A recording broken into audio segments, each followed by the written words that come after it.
Welcome into week 13 of the LL Football Update Show, sponsored by Kegel's Produce. He is Jeff Reinhardt. I am John Walk. Woo! Jeff, what a difference a week makes. Wow. Just last Tuesday, we were out at Anvil Kaluna in t-shirts, and here I'm huddled with my gloves. It's snowing out right now. It is snowing. So we're out here at lampeter-strasburg. Pioneers prepping for the District 4A semifinal against Bishop McDevitt. Yes. LS is one of 3 LL League teams remaining in the postseason. Yes, how about that? Big rematch for these guys on Friday. They get Bishop McDevitt. Big bad Bishop McDevitt. 5th time these guys will play in a playoff game. They met once in a final, met in 2017 in a semifinal. McDevitt's 4-0 all-time against LS in the district playoffs. But here's LS coming off a huge win last week, beat the 1 seed, undefeated York Suburban. These guys are feeling good. Now they get a really good Bishop McDevitt defense. I think that's going to be the key. Really, any time this time of year, defense is the key. Anytime the team that's still remaining, they play good defense, and it's going to be no different this coming Friday. Lampeter-Strasburg, you had this in your notebook earlier in the week, holding opponents to, I believe, 236 yards a game, second best mark in the LL League. Yes. Meanwhile, Bishop McDevitt has only given up 2 scores or less in all but 2 games so far this year, so better defense is probably going to win this Friday. Yeah, McDevitt's playing well. They've won 6 in a row, and as always with Coach Wechter, spread, they can get it up top and throw with the quarterback Powell, and they can run the ball with Williams. So it's November, it's District 3, it's Bishop McDevitt. And by the way, Bishop McDevitt coach Jeff Wechter, he's been there a long time. He got his coaching start at Warwick, which is his alma mater, by the way. And Bishop McDevitt's leading tackler is Devin Clare, the former Elizabethtown player, now transferred into Bishop McDevitt before the start of his junior year. I'll have a story on that later in the week, so look for that. All right, out here at Lampeter, we decided to chat with a couple of players, Pioneers quarterback Conner Nolt, head coach John Manion, and one of the linemen, Hines? Jake Hines. All right, so for that, we'll throw it to LNP video reporter Danielle Zovkowski. Danielle, take it away. How fun has it been coaching this team this season? Anytime you get to coach in this colder weather means you did something well for a long period of time. This group is very fun, energetic, and they've overcome so many things. And then what kind of difficulties have you overcome this season? Injuries.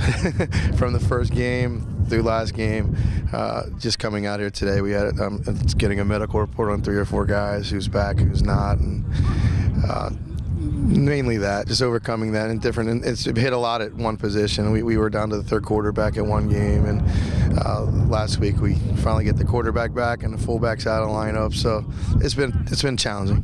This season you took over for quarterback after an injury. Did you feel prepared to do this? Yeah, it's kind of something I've been working for. Like, I kind of back up Sean, like, knowing, like, if he goes down, I'm coming in, like, ready to go.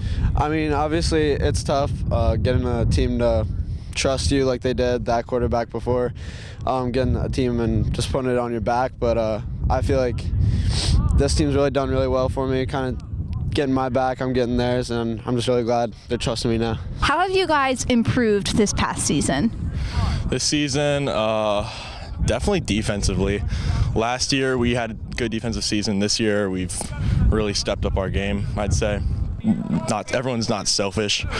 They don't care if they're making the tackle. They just want to turn the ball over and win the game. The team you're facing this Friday is a very competitive team. What are you guys doing to prepare that? They pose different problems than the other good teams on our schedule. Probably a little bit more similar to facing Manheim Central, where it's a strong defense. Offensively, they can pass and throw equally well. So we've seen similar style, and we're going to have to lean on that. We felt like we played them pretty well earlier in the year. All right, thank you guys for those interviews. Other game we wanted to mention, District 3 5A semifinal, Warwick going to Cocalico. Yes, the other 2 teams still standing. How great was the Warwick-Manheim Central game last week? Yeah. Tanner Hines, game-winning field goal as time expired. Warwick beats Manheim Central. Wow. Cocalico, the 1 seed, they're still dancing. They win last week against Governor Mifflin. So big game here on Friday, and I'll actually be over in Denver, and you'll be at McDevitt for the LS game. Warwick and Cocalico don't play every day. It's 13 miles between campuses, but these guys they don't play. They're never in the same section. They have not played, thank you, Todd Ruth, since 1978. Wow. But they do scrimmage every year. That's their scrimmage because they're close and they play. Were you at that last game? I was at the scrimmage. No, I was not at the game in 1978. I was 9. All right. But I was at the scrimmage back in August, and I got to see that scrimmage. Trey Glass actually played in that, but now they'll play for keeps. District semifinals Friday night. Contrasting styles. Spread attack Warwick, which you wrote about, with McCracken and Miller, who's playing great on the ground, and Schmitz and Adams and Gerhardt, against Cocalico's Veer sticking on the ground. Noah Palm's having an epic season, 28 touchdown keepers, 1,100 rushing yards. He might get 1,000 passing yards here on Friday night. He's been great. Ronald Zom's been epic. Stephen Flinton carrying the ball. Tons of storylines in this game. You got Gingrich up front. You got Rucci up front. Should be a great battle along the line of scrimmage. And again, two contrasting styles on offense. Warwick feeling great after beating Central. Cocalico, here they are again. 4th year in a row, they're in the district semis. Last year they lost in the finals to Central. Huge game. I will see you in Denver for Warwick at Cocalico. That one should be great. And for those who are doing the math at home, if you were 9 in 1978, that would put you at 5-0. 5-0. 50. All right. For Jeff Reinhardt, I'm John Walk. Thank you to Lampeter-Strasburg for having us out. We'll catch you guys next week.